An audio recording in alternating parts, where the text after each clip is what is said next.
ఏమన్నా బంక కొనుక్కొచ్చుకొని రాసుకున్నావా కుర్చీకి? ఏమన్నా జపాన్కి పోయి ఏమైనా బంక తెచ్చుకున్నావా రేవంత్ రెడ్డి? ప్రజలు ఒక్కసారి నిన్ను వద్దు అనుకుంటే ఒక క్షణం ఈ ఈగను కనుక తీసిపడేస్తారు నేను ఆ కుర్చీ మించి. గుర్తుపెట్టుకో, నీకంటే పెద్ద పెద్ద వాళ్ళనే తీసిపడేసింది సమాజం. అంతకంటే గొప్పవాడి కాదు నువ్వు.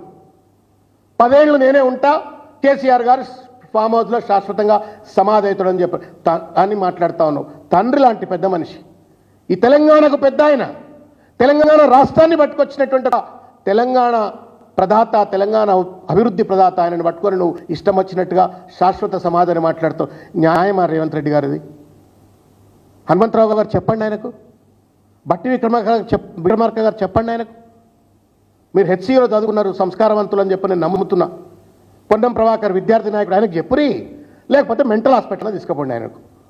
ఏ person who does not understand the context and then talks illogically, insensitively, he has no right to sit on the chief minister position. చిల్లర మల్లరగా మాట్లాడుతున్నాడు, సిగ్గు ఎగ్గలేదు. బస్సులట ఆయన ఇవ్వమని చెప్పిండట. ఎన్ని ఇబ్బందులు క్రియేట్ చేసినావో మాకు తెలియదా? మీటింగ్కు ఆ వచ్చిన 25 లక్షల మంది ప్రజలకు తెలియదా? పోలీసులను అడ్డుపెట్టి లాఠీచార్జులు చేసి, డైవర్షన్ చేసి, బస్సులు ఇవ్వకుండా రకరకాల ఇబ్బందులు పెట్టి నేను మీటింగ్ కోఆపరేట్ చేసినా అని చెప్పని పచ్చి అబద్ధాలు ఆడుతున్నటువంటి ఒక రేవంత్ రెడ్డి, ఇంతకంటే దుర్మార్గం ఇంకొకటి లేదు అని చెప్పని ఈ సందర్భంగా నేను తెలియజేస్తా ఉన్నాను. నేను తీవ్రంగా ఖండిస్తా ఉన్నాను. కోతికి కొబ్బరి చిప్ప దొరికినట్టు అయిపోయింది ఈ ప్రభుత్వాన్ని, ముఖ్యమంత్రికి. ఇవాళ బాధ ఏంటంటే మొత్తం ప్రసంగం చూసిన తర్వాత నాకు అనిపించింది 2-3 విషయాలు. ఒకటి, రాహుల్ గాంధీ దేక్తలేడు. రాహుల్ గాంధీ అసలే దేక్తలేడు.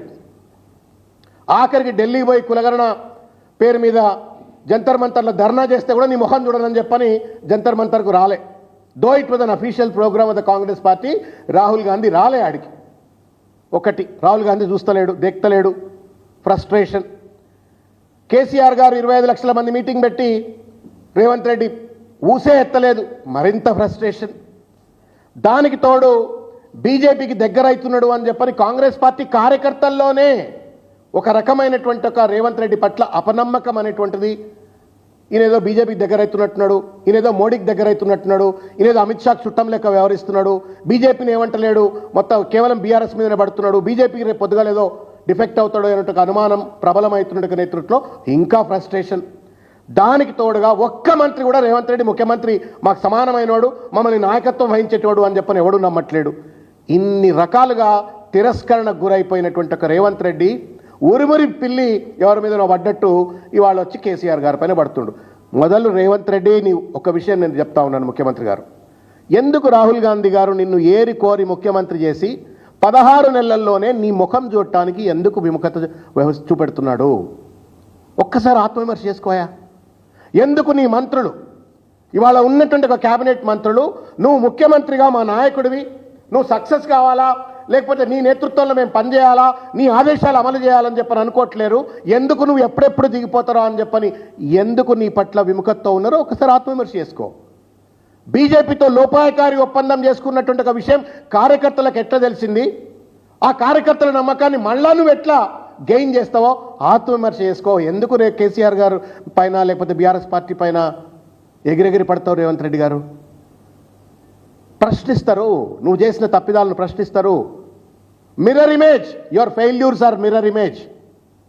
నీ వైఫల్యాలు అద్దం ముందు నిలబడ్డట్టుగానే ఉన్నాయి. నువ్వు అద్దం ముందు నిలబడి, నీ ఇంట్లో నీ నిలువెత్తు అద్దం ముందు నిలబడి నేను సక్సెస్ ఆఫ్ ఫెయిల్యూర్ అంటే నీ మిర్రర్ ఇమేజ్ చెప్తుంది నువ్వు ఫెయిల్యూర్ అని. బికాస్ ఇగో ఇది నీ 6 గ్యారంటీస్, ఇది నీ 6 గ్యారంటీల పత్రం రేవంత్ రెడ్డి గారు. మీరు ఇచ్చిన 6 గ్యారంటీల పత్రం రేవంత్ రెడ్డి గారిది. 100 రోజుల్లో నెరవేరుతుంది ప్రతి గ్యారంటీ.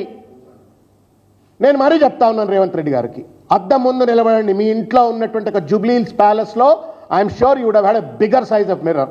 పెద్ద మిర్రర్ ఉండొచ్చు, నీకంటే పొడుగున్న మిర్రర్ ఉండొచ్చు. ఆ మిర్రర్ ముందు నిలబడండి. నేను 6 గ్యారంటీలు పూర్తిగా అమలు చేసినా అని చెప్పని ఆ మిర్రర్ ఇమేజ్ నడితే ఆ మిర్రర్ ఇమేజ్ చెప్తుంది నువ్వు చేయలేదు అని చెప్పని.